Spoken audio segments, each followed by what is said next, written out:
আচ্ছা বল্টু বলো তো, একটি ট্রেন ঘন্টায় 70 কিলোমিটার গেলে আমার বয়স কত? স্যার আপনার বয়স 40 বছর। ও ইয়েস, একদম ঠিক আছে। কিভাবে বের করলে এটা? স্যার আমাদের এলাকায় একটা আধা পাগল আছে, তার বয়স 20 বছর, আর আপনি তো পুরাই পাগল।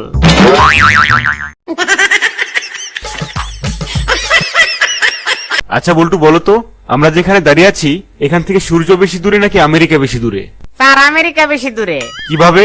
কারণ স্যার ক্লাসরুমের জানালা দিয়ে উকি দিলে আপনি সূর্য দেখতে পারবেন, কিন্তু আমেরিকা দেখতে পারবেন না।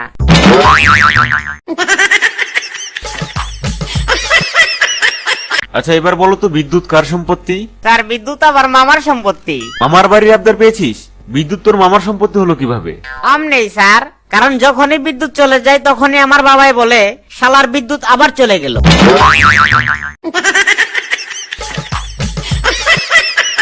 আচ্ছা বলো তো, নির্জন কোনো এলাকায় তোমার মোটরসাইকেলের তেল শেষ হয়ে গেলে কি করবে?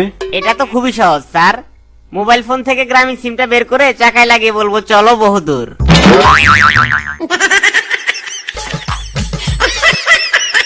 আচ্ছা বল্টু, তোর বাবার নাম কি? মফিজ।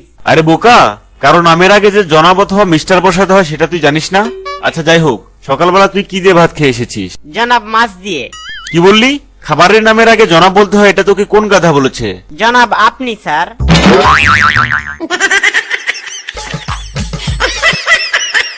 স্যার আমাকে এবার ফেল করিয়ে দেবেন প্লিজ। কেন ফেল করতে চাস কেন? স্যার বাবা বলছে ফেল করলে লেখাপড়া বন্ধ করে দেবে, তাই সুযোগটা হাতছাড়া করতে চাই না।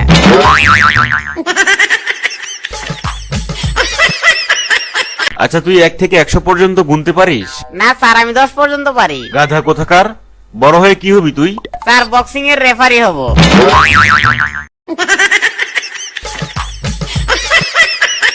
আচ্ছা বলতো বল্টু, মুরগিরা কেন জিরাফের মতো লম্বা হলো না?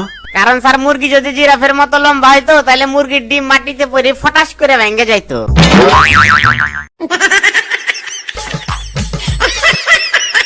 আচ্ছা এবার বলতো, শিক্ষকদের স্থান কোথায়? কেন স্যার?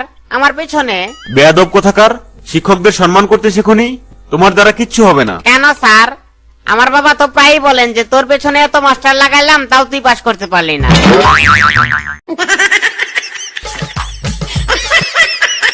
স্যার আপনার তো জয় বাংলা দেখা যাচ্ছে, প্যান্টটা একটু ঘুরিয়ে পড়েন।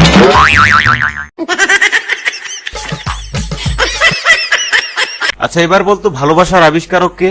China company. কিভাবে?